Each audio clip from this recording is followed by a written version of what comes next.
ये जो अब्दुल्ला नाम के शख्स जो पैदल हज के लिए रवाना हुए हैं, गांव अमेठी, तहसील यावल, महाराष्ट्र से, इनके पीछे एक कहानी है,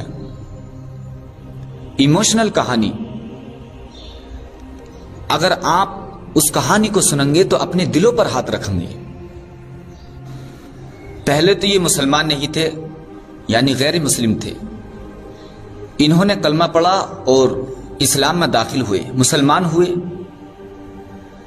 मुसलमान होने के बाद जो इन पर मुसीबतें, परेशानियां आईं, उन मुसीबतों को इन्होंने बर्दाश्त किया, सब्र किया और ईमान पर साबित कदम रहे। ये कोई मौलाना या मौलवी नहीं है। इस्लाम लाने के बाद, ईमान में दाखिल होने के बाद जो इनको इस्लाम की बातें मालूम हुई, इन्होंने मुकम्मल तौर पर अल्लाह, उसके रसूल सल्लल्लाहु अलैहि वसल्लम की इताअत की।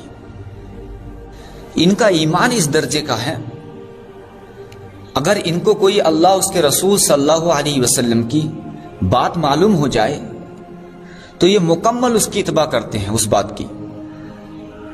ये कोशिश करते हैं कि ज्यादा से ज्यादा इस बात पर अमल किया जाए। अल्लाह, उसके रसूल सल्लल्लाहु अलैहि वसल्लम से मोहब्बत इस दर्जे की है। मैं आपको इनकी एक कहानी बतलाऊं। जैसे कि हम नमाज के लिए नियत करते हैं और नियत में कहते हैं मुंह मेरा काबा शरीफ की तरफ, अल्लाह अकबर।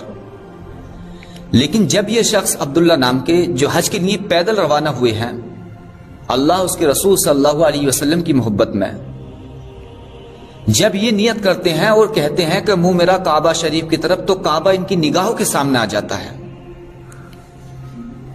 हर एक मुसलमान की कैफियत यही होनी चाहिए। सैयदुल अंबिया सल्लल्लाहु अलैहि वसल्लम ने इरशाद फरमाया, हालत नमाज में मुसलमान की ऐसी कैफियत होनी चाहिए कि मैं अल्लाह को देख रहा हूं। अगर ये नहीं हो सकता तो कम से कम ये हो कि अल्लाह मुझको देख रहा है। ये जो अब्दुल्ला नाम के शख्स हैं, इनको अपने रब और उसके रसूल सल्लल्लाहु अलैहि वसल्लम से बहुत ज्यादा मोहब्बत है, इस्लाम से बहुत मोहब्बत रखते हैं।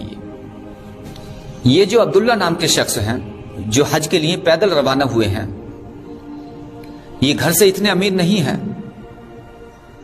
और इनका ये इरादा आज का नहीं है 2022 का, बल्कि कोरोना काल से पहले, कोरोना महामारी से पहले इन्होंने पैदल हज जाने का इरादा किया। लेकिन अल्लाह ताला हिकमत वाला है, उसके हर काम में हिकमत होती है। कोरोना महामारी से पहले इन्होंने जब पैदल जाने का, हज का इरादा किया,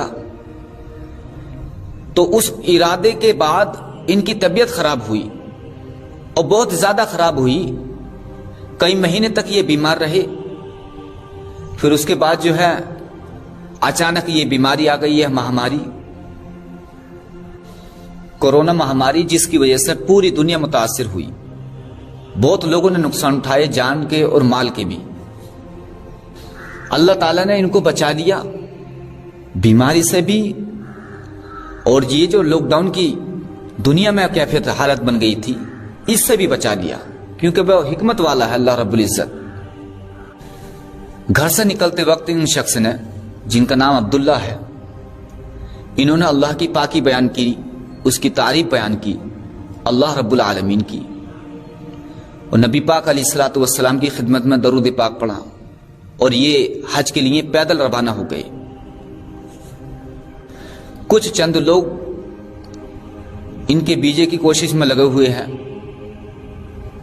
अल्लाह रब्बुल इज्जत से हम दुआ करते हैं कि जिस मुल्क से ये गुजरे, उस मुल्क का अल्लाह रब्बुल इज्जत इनको वीजा अता फरमाए और इनका ये सफर हज कबूल फरमाए। हर आफत से अल्लाह रब्बुल इज्जत इनकी हिफाजत फरमाए, चाहे वो जमीनी हो या आसमानी, और इन्हें हिम्मत और कुव्वत अता फरमाए। जो पूरे वो जा रहा है केरला का वो पूरे उस पर प्रचार और वो चल रहा है। हाँ, उसका तो बड़ा आदमी और एक आप हो कि किसी को पता, बहुत गरीब हो।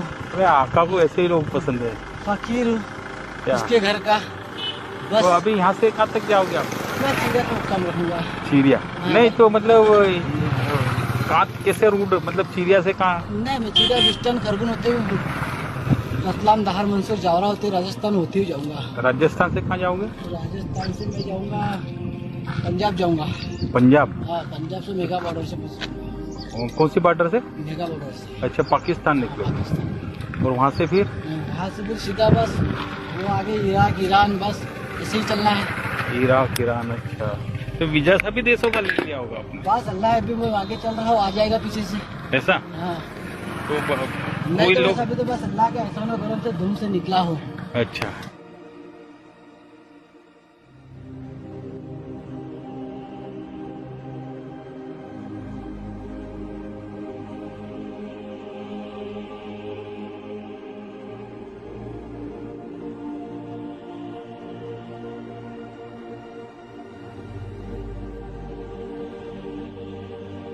कल मदीना, आज नहीं तो कल मदीना।